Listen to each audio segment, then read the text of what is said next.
So tonight I'm at a Runza in South Lincoln, and when I say South Lincoln, I mean the very far south. Over there is Yankee Hill Road, and behind that is pretty much just some farmland. Now today, I'm gonna be trying out one of their full-size salads. So no side salad, it's gonna be one of their full-size. We got chicken, it's not the buffalo chicken, it's their probably their most healthy full-size meal item you could get at Runza. I mean, I didn't really check the ingredients, but at least that's what I'm assuming.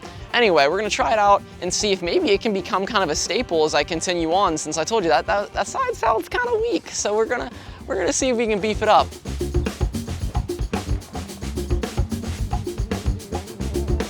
So I have the sweet berry chicken salad. It comes in their wonderful green plastic bag, which if you are a follower of this series, you know that the green plastic bag means it is healthy, unlike those white paper sacks. So this officially is a healthy meal. Thank you, Runza. That is very unscientific, by the way, but just wanted to put that out there.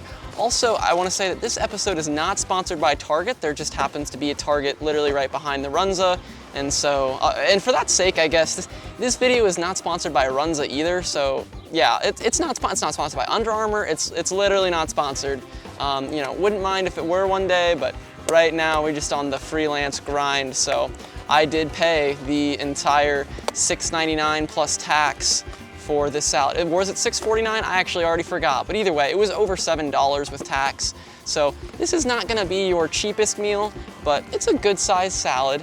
I'll show it there, there you go. And in here you've got that yellow poppy seed dressing, we've got some chicken, we've got some lettuce. You know, despite being called like the sweet berry chicken salad, you'd be thinking, man, this gotta be pretty colorful, but actually it's a little less colorful than the buffalo chicken ranch salad I had earlier.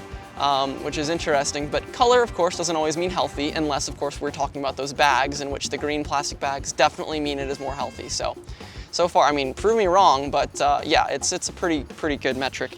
Anyway, let's get to that shot of all salad reviews that, you know, we wait for the official pouring of the dressing. Ah, yes, there we go.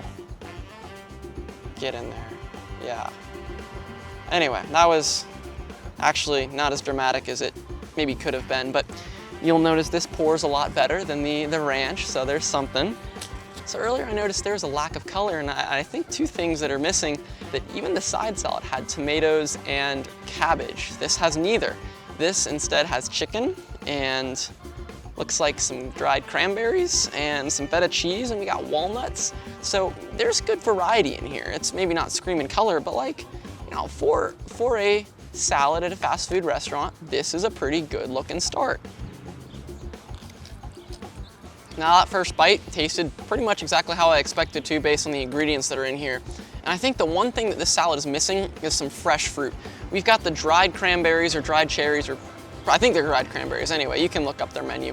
But it has that, but there's no fresh fruit. And I know that might be a little bit much to ask of a fast food place, but like Wendy's can do it. So, you know, if Wendy's can do it, I'd like to challenge Runza to step up their game, add some fresh blueberries, some fresh strawberries, something for their sweet berry chicken salad. That's the first thing I noticed, because that poppy seed dressing is very sweet, but it's not particularly light. You know, this isn't a vinaigrette or anything. So it probably could use some of that fresh fruit. Other than that, though, I don't really have any complaints. This chicken is grilled, so it has a little less flavor than the buffalo chicken and the other salad. And honestly, you know, this salad is the kind of thing that I love to get. You know, the berry chicken salad. Like this is a good stuff for me. But I don't know. This isn't quite doing it. It probably is better for you, and again, I'm gonna have to give them some more healthy points than that buffalo chicken salad. But as weird as it is for me to say this, I think I actually like the taste of that buffalo chicken ranch salad a little bit better. And that's very strange, because if you usually compare these two on the menu, I wouldn't be saying that. And you know, as we go further from that buffalo chicken review, I feel bad for giving that a 6 out of 10. Probably should have given that like a 7 or 8, because this one, again, it's a menu item that I really wanted to like. I really thought this could be the 9. This could, I mean, 10, I don't know. I mean, we're still in Lincoln, so it's a little early to be giving out a 10. I will give out a 10 at some point this summer, trust me. And if it takes the last one and I haven't given out a 10, that's just gonna be an automatic 10, I guess. I don't care how bad it is, but anyway, this, I wanted it to be a 10, but it's just not. It's not a 9, it's not an 8, it's not a 7. I'm afraid I'm gonna have to give this a 6. And again, that you might be thinking, well, wow, that's still pretty high given that, you know, you're disappointed and all, and 5 is average. And that's true because for me, it's so hard to mess up one of these. Like, just for having a summer berry chicken salad on the menu, like, you're gonna get over a 5. You really are. Just by having walnuts and feta cheese and poppy seed dressing and dried fruit, like, you're gonna get above a 5 just for having it. But with the price almost approaching $7, I mean, right now I can get a foot-long sub at Subway for cheaper than this. And I'm gonna get a lot more calories. We kept talking about that calorie ratio. I think this was 500 some calories.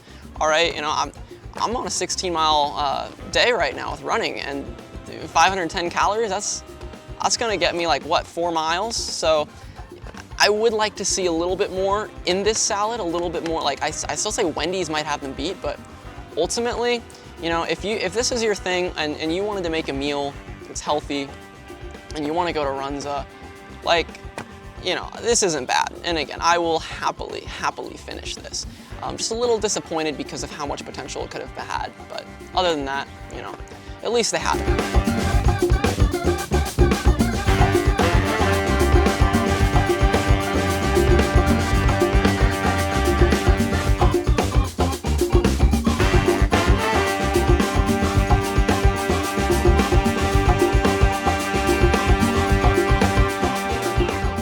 So for my interview for this episode, I talked with Dominique Liu Sang, who is an organizer with the Black Lives Matter movement in Lincoln. Now, I know I've done a lot of interviews with these organizers, but I think it's a really important topic for this time, especially since it's a message that has been ignored really for far too long. So here's how that interview went. Well, in Lincoln, there was just a dire need of people just kind of stepping in and helping, taking charge of what's going on, because I mean there were so many people, but it's just like who was kind of leading the marches, who was organizing the marches, because a lot of people didn't know where to go if there was a protest going on. So it just kind of happened one by one. Different people that organized different protests and different marches, we kind of came together and made a collaboration of a group, an organization. Definitely decrease use of chokeholds and all those different kinds of warrior cell training that don't need to be used. Body cams mandated for all police officers. Being held accountable, not just if you do something, but also being held accountable for your peers, because the officers are very tight together, they're very close. So we want them, hey, if your friend does something that goes against the morality of the police department, you need to step up and report them. In addition, people shouldn't be getting in trouble for reporting things. You know, we've seen a lot of like people speak up against someone else and they get fired. And more importantly, in the racism, in the in racial profiling, you know, take out that suspicious language in their policies and their handbooks, because I mean they're not defined, they're very vague, and it leaves room for hate crimes. You know, there's so much we can go into, but I mean those are kind of some of the basics. A lot of it, changing the systematic racism, putting more resources in the community, bettering education. Since, for an example, schools are funded by the taxpayers' dollars within a certain zip code.